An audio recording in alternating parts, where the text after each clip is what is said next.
93.5. Brooke and Jubal's second date update.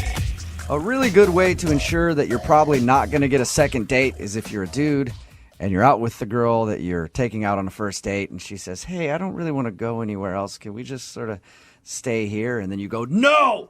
You're coming with me somewhere else whether you like it or not. Good. They love that. Uh-huh. That's apparently what happened with Justin, who is on the phone with us right now. He wants to call a girl named Carla.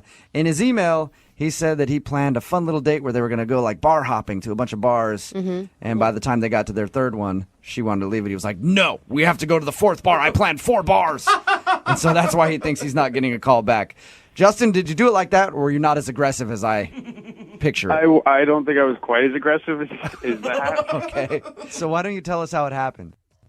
So we're at the third bar, and we're having a great time, but she starts to complain that her feet are starting to hurt. And I didn't think too much of it. You know, like, girls complain about that all the time. Is she wearing... Now, was she wearing heels to this bar hopping date? Yeah, well, they were kind of like, not like high heels. Did you tell her prior to the date that this was what you guys were going to be doing, walking a lot?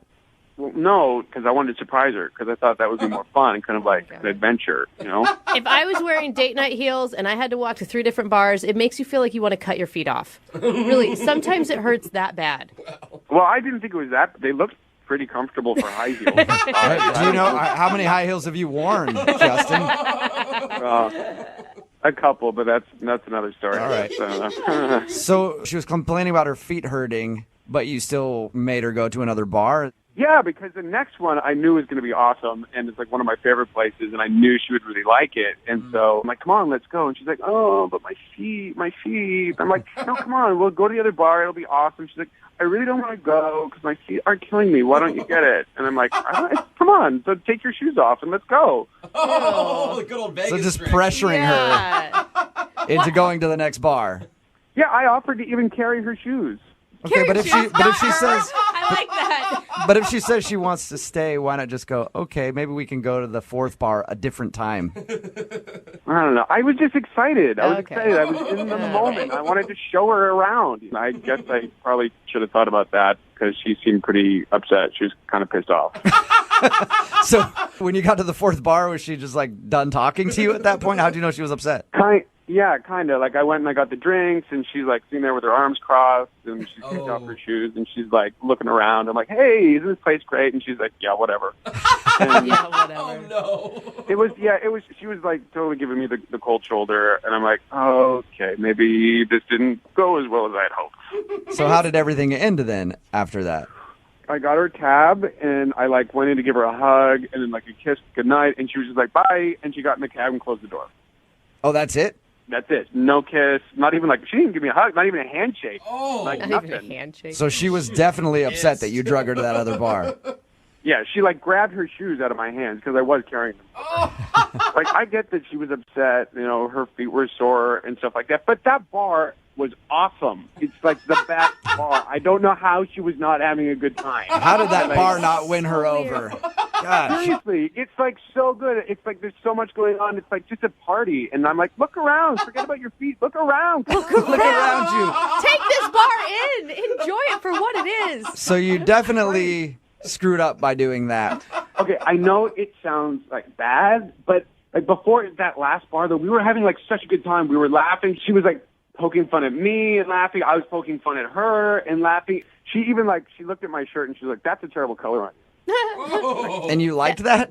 Well, yeah, she's like, I love someone who's honest. Because, like, you know, most first dates, it's like, you don't know what to say. It's, like, really superficial. You're talking about, you know, your job or the weather or something. Mm-hmm. But she, like, came right out and told me my shirt looked horrible. And I thought, that's refreshing. Yeah, I guess it is. I guess you're right. It was just like such a good time. How many times have you tried to get a hold of her since your date?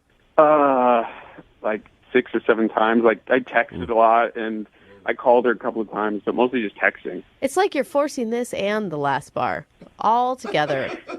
Well, I mean, I don't understand why she wouldn't want to get back to me. Like, we had such a good time, and that bar was awesome. I couldn't even tell you. Okay. I will say, by the fourth bar, if your feet hurt, sometimes that's all you can think about. So maybe it really wasn't you. Maybe she was just legitimately in pain. All right, well, we'll play a song, come back, call her, and get your second date update, all right? Yeah, awesome. Okay, man, hang on.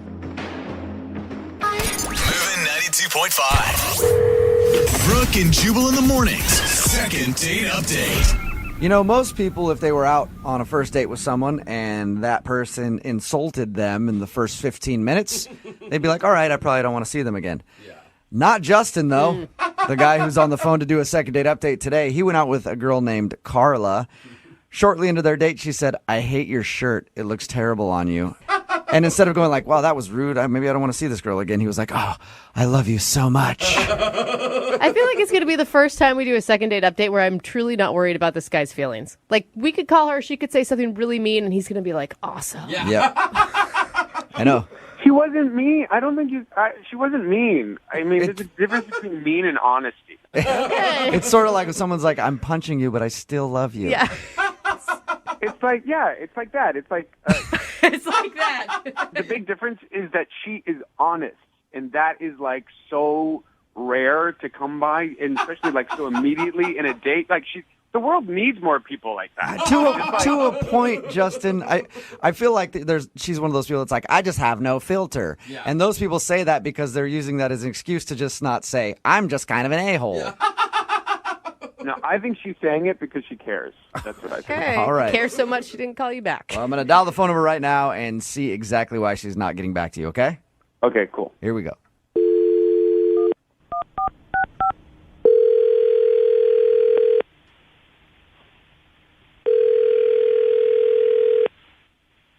Hello, Hi, can I speak to Carla, please?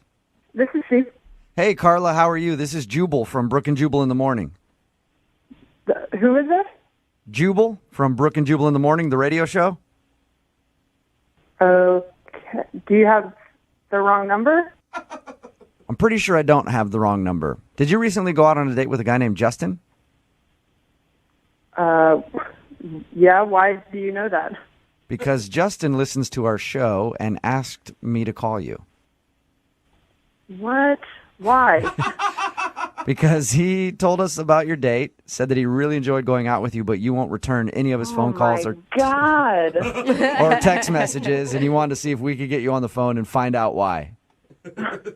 So I don't answer his text, and then he calls a radio show to get a hold of. Oh, my God. Yep, that's exactly what happened. Any interest in telling us why you won't call Justin back? I can't believe that he wants me to call him back. Why is he so interested in me? He said he really enjoyed your date and wants a chance to go out with you again. Oh, my God. What is wrong with this guy? What's wrong with this guy? Is it hard to believe that somebody would want to go out with you again, Carla? I mean, I don't think that it was that great of a date. And why is that? It was long and painful, and I think I was getting kind of cranky at the end of it, and then it was a very abrupt goodbye when I left, and then, and then I haven't responded to any of his texts or calls. By long and painful, let me ask you this. He told us about your date. He said that he drugged you to a bunch of bars, and by the third one, you said your feet were hurting, and you didn't want to go to the fourth bar, but he made you go to that one. Did that piss you off? Yep. Okay. What?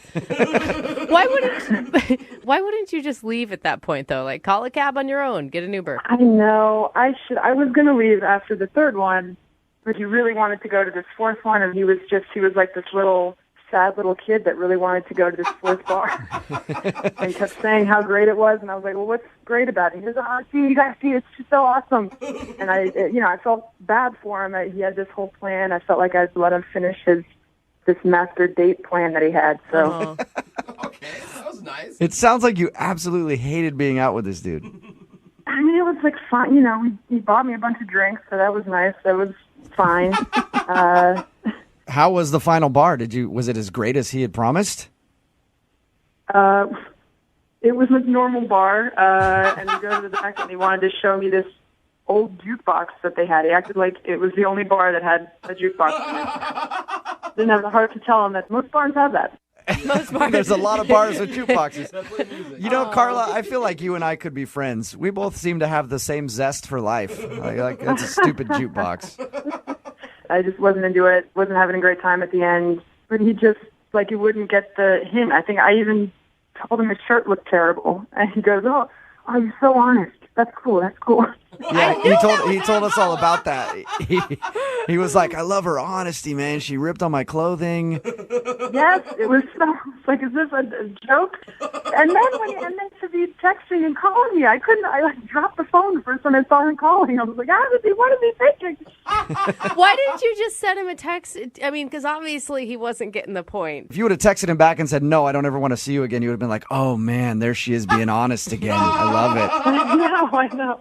Like, who knows how he could have read that, and then he would have, yeah. Carla, thank you very much for telling us a little bit about your date with Justin. I appreciate it.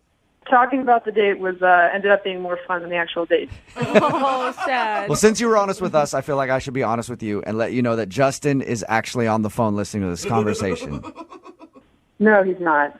Yes, he is. Why? Because we think it's funny. That's true. Is he for real on there? No, he's not. I don't understand. Oh. We so clicked. I know you're the last part wasn't so great, but the first part was really great. And I took your advice to heart. I got all these new shirts and everything. No, I just don't think that we did click though. No, but you totally got me, and that's what I was like. You were so authentic. You were so honest, and I was just like, that's amazing. That's the kind of person I want to date. That's the kind of person I want to be around. Well, that's very flattering, but I just unfortunately do not feel the same way. And that jukebox is like an authentic, from 1963. It plays old 45s. I mean, you can't find that anywhere anymore. And it's functioning, and it's amazing. It's got it's just not a match. I'm sorry. I made fun of your shirt. I feel like I just looked bored the whole time. I was texting with friends while you were talking. What were you not getting that I wasn't interested? You had to force me to go to the fourth bar. I was ready to go home. Carla, I feel like you didn't even give him a chance from the beginning. It sounds like he walked into the bar and you were already done with him. No, it started off fine. The first bar, we had a couple drinks, and it was kind of small talk. And then we got to the second bar, and that's when boredom set in, and I was just bored, but I felt bad, and I felt like I had to do, the whole bar crawl for him. I don't know. I guess I just read this wrong. I thought we were a great match. I thought we had a really good chemistry, and I don't know. I'm shocked. Yep, you're right, Justin. We are a perfect match. Really? No. Justin, I'm being sarcastic again. Come on. You got to follow along with the conversation. Hey, at this point, I think it's a great time to ask Carla if she would like to go on a second date with Justin. Carla, I will pay for a second date. Would you like to go out with Justin again? No. Am I not picking up on the sarcasm now? You're not getting you. I thought you were being sarcastic at first. A second date, no. Thank you very much, but no. Oh, man. Justin, sorry, man. Well, I guess thanks for trying. I guess I have to get better at, following sarcasm. No, you don't, dude. No, you don't. You don't have to get better at picking up sarcasm at all. Thanks, man. No, I was being sarcastic. Jesus. I'm not getting it. Clearly. I don't get it.